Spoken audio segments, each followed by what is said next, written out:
नमस्कार, मी सुद्धा महाराष्ट्र खबर न्यूजमध्ये आपलं सगळ्यांचं स्वागत।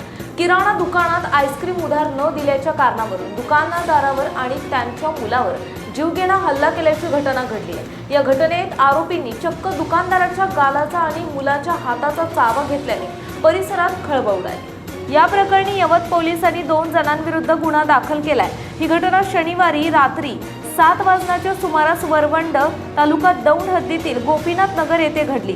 या प्रकरणी बाळासाहेब विनायक शितोळे वय 64, व्यावसायिक किराणा दुकान, राहणार गोपीनाथ नगर, वरवंड तालुका दौंड, जिल्हा पुणे यांनी यवत पोलीस ठाण्यात फिर्याद दिली। त्यानुसार पोलिसांनी शुभम गणेश खेडकर आणि गणेश रघुनाथ विटेकर यांच्यावर विविध कलमान्वये गुन्हा दाखल करण्यात आलाय। पोलिसांनी दिलेल्या माहितीनुसार फिर्यादी बाळासाहेब शितोळे यांचे गोपीनाथ नगर येथे किराणा दुकान आहे। रात्री 7 वाजण्याच्या सुमारास बाळासाहेब हे आपल्या दुकानात बसले असताना शेजारी राहणारे आरोपी शुभम खेडकर आणि गणेश विटेकर तिथे आले। त्यांनी बाळासाहेब यांच्याकडे आईस्क्रीमची मागणी केली आणि ते उधार देण्यास सांगितले। बाळासाहेब यांनी आईस्क्रीम उधार देण्यास स्पष्ट नकार दिला।